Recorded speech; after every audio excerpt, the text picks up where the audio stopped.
പുതിയൊരു വീഡിയോയിലേക്ക് സ്വാഗതം. നാളെ തിങ്കളാഴ്ച മൊഹറം അവധിയും ബസ് സമര അവധിയും ദേശീയ പണിമുടക്ക് അവധിയെ പറ്റിയാണ് ഇന്നത്തെ ഈ വീഡിയോയിൽ പറയുന്നത്. വിശദമായ വീഡിയോയിലേക്ക് കടക്കും മുമ്പ് ഇതുപോലുള്ള വാർത്തകൾ നോട്ടിഫിക്കേഷനായി നിങ്ങളുടെ ഫോണിൽ ലഭിക്കാനായി ചാനൽ സബ്സ്ക്രൈബ് ചെയ്യാനും വീഡിയോ ഇഷ്ടപ്പെട്ടാൽ ലൈക്ക് ചെയ്യാനും ഷെയർ ചെയ്യാനും മറക്കരുത്.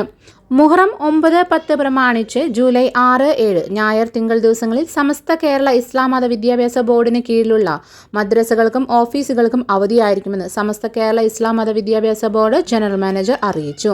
ലക്ഷദ്വീപ് ഭരണകൂടം ഔദ്യോഗികമായി മുഹറം അവധി ഒരു ദിവസം മാറ്റിയതായി അറിയിച്ചു. ഇതിനാൽ തന്നെ കവരത്തി ഉൾപ്പെടെ ലക്ഷദ്വീപ് ദ്വീപുകളിലെ അഡ്മിനിസ്ട്രേഷന് കീഴിലുള്ള ഗവൺമെന്റ് ഓഫീസുകളും സ്ഥാപനങ്ങളും ബാങ്കുകളും കോടതികളും ജൂലൈ 7 മുഹറം അവധി ആചരിക്കും.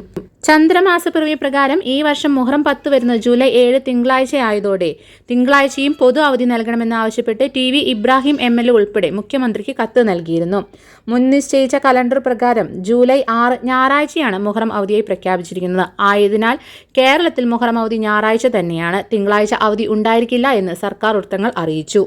സ്വകാര്യ ബസ് മേഖലയുടെ നിലനിൽപ്പ് ഇല്ലാതാക്കുന്ന അശാസ്ത്രീയമായ നയങ്ങൾ പിൻവലിക്കണമെന്നും വിദ്യാർത്ഥികളുടെ കൺസെഷൻ നിരക്ക് മിനിമം 5 രൂപയാക്കി പരിഷ്കരിക്കണമെന്നും ആവശ്യപ്പെട്ട് ജൂലൈ 8 സ്വകാര്യ ബസ്സുകൾ സർവീസ് നിർത്തിവെക്കും.